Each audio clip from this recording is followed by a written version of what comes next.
Good morning, ma'am. So, good day again. By the way, I'm your instructor for today. I'm Ma'am Francie Dura. You can call me Ma'am Francie or Ma'am Dura. So, please stand for the opening statement of the Vatican. The name of the Father, and the Son, and the Holy Spirit. Glory to the Father, and to the Son, and to the Holy Spirit. As it was in the beginning, is now, and ever shall be, world without end. Amen. In the name of the Father, and of the Son, and of the Holy Spirit. So, thank you. Please pick up the pieces under your chair. Please be seated. So, Miss Secretary, Miss Anante, do you have any absent today? No absent one. Okay, thank you so much. So, before we proceed to our final discussion, let me ask you, our last topic, last meeting, Miss Ilano. So the last topic that we discussed last week is all about literature. So, thank you so much, Miss Ilana. So, our topic last meeting is about literature. And today's discussion will be discussing about the renowned literature and the renowned literature authors in the poets. So, before we start, I'm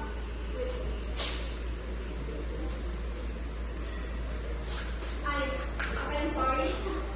So, here's our objectives for today's discussion. So, here's the other tips.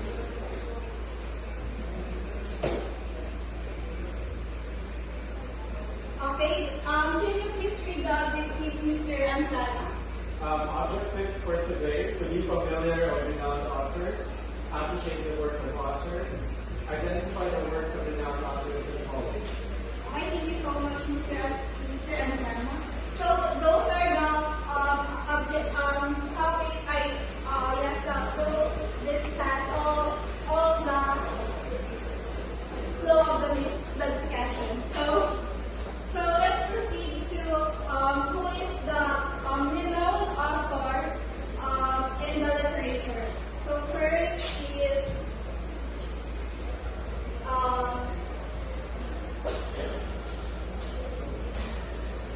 Sylvia Plath. So who wants to read? Miss Cecilia, can you please read Sylvia Plath? Sylvia Plath, born October 27, 1932, Boston, Massachusetts, died February 11, 1950.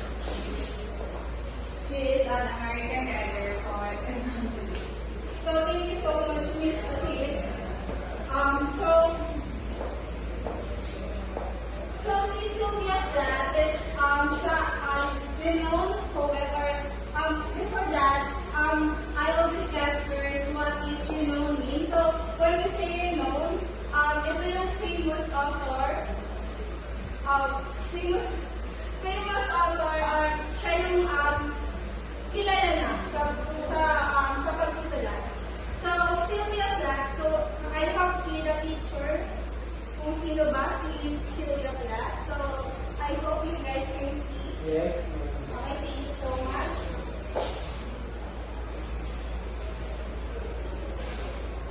Okay, so for you to understand our discussion, I will put the title. So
point na sa kanyang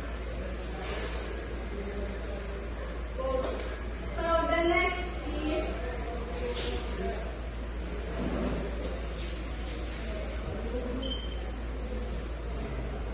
okay, next is Mr. John Melton. So, this is John Melton. So, siya naman daw before that, can you please read Mr. John, born on December 9, 1608. Red Street, London, East 9, November 8, 1674. One Shield, Rob London, He was an English poet, pamphlet writer, and historian, considered the most significant author of the William Shakespeare. So, yeah. So, si John Milton daw po, considered as the second author of William Shakespeare. So, John Milton can become a priest back then, but he decided to wrote a poem instead. So,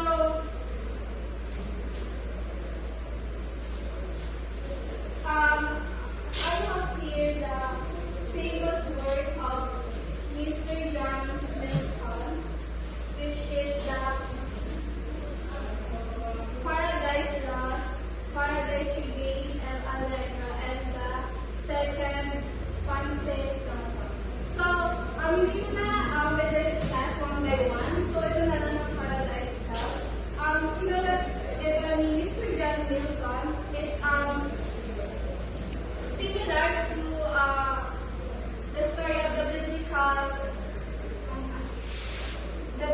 book of Genesis, the Adam and Eve. So I know you're familiar with that. So if you are curious what happened, you can read this and start. Okay, read this. So the next author is Mr. William Shakespeare. As I said earlier, si John Milton is considered the second author after William Shakespeare. So here is William Shakespeare. So can you please read Mr. De Vergara? Born, start for about 348. Died April 23, 1616. Stratford upon Avon. He won an English playwright, poet, and actor. He is widely regarded as the greatest writer in English language and the world's great eminent dramatist. He often called England's national poet and the bard of Avon for the God.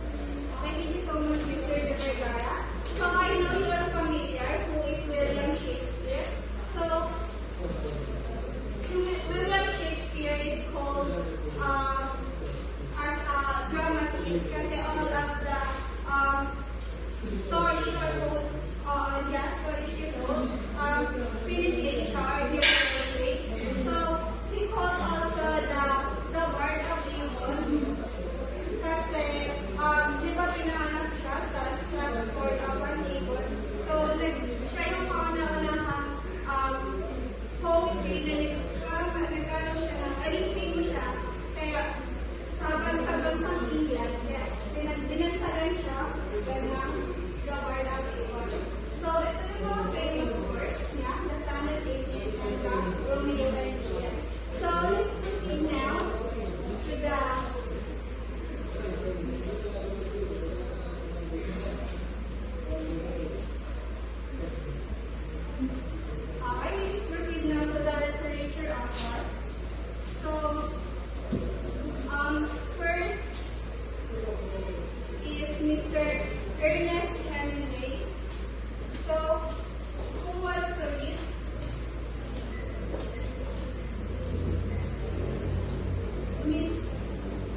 the downfalls of 1940, the sun also rises of 1927.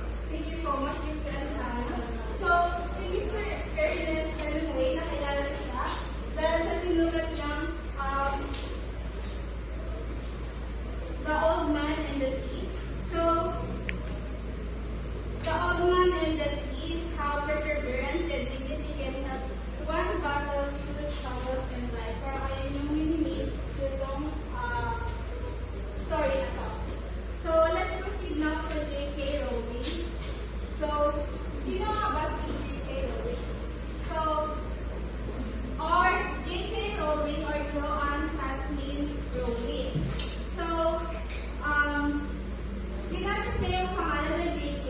instead of bakit ginala ni Joanne or Kathleen. Pero J.K. yung ginamit niya sounds for like a voice.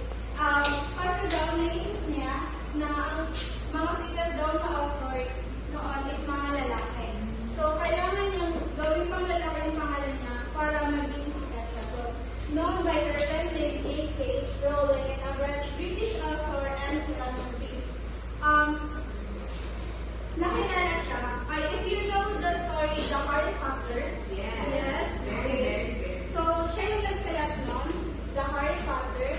And she also called the philanthropist for a reason because nanalo yung sinulat na kasing Harry Potter, nanalo siya ng maraming award.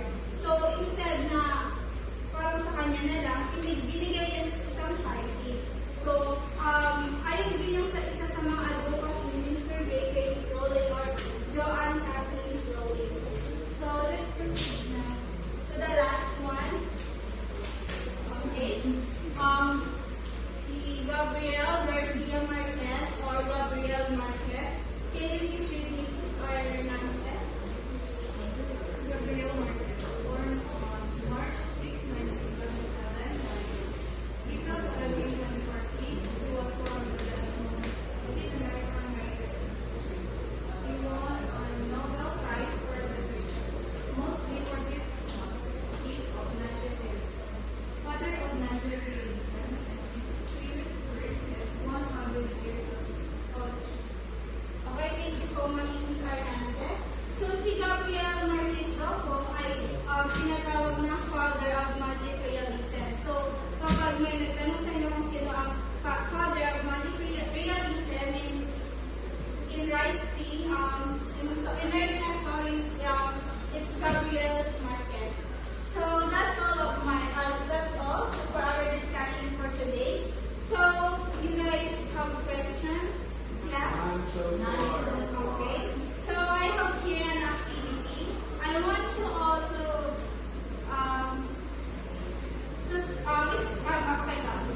if you want to become an author someday, I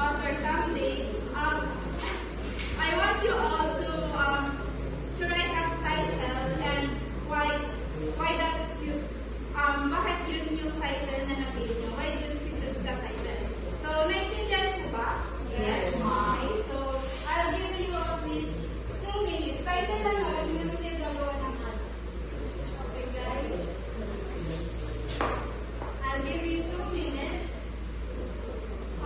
Before that, may wala po bang questions or clarifications of our discussion today? I'm so far. Isa lang po ba since kaya sa lang po ba yung sasagot? None so far. Miss Lucia lang po ba? None so far. Okay, thank you so much. So, are you done with your activity? Yes. So, can anyone present your work in front? Okay, Mr. Ansano, you volunteer yourself. Alright, good afternoon. Listen up, class. The title of the talk that we made is Paglakaw. Adventure Scope for Everyone. Despite of the obstacle that we will encounter and will be encountering in the future, we still gear for the hope. Paglakaw is cause for hope for everyone. Okay, thank you so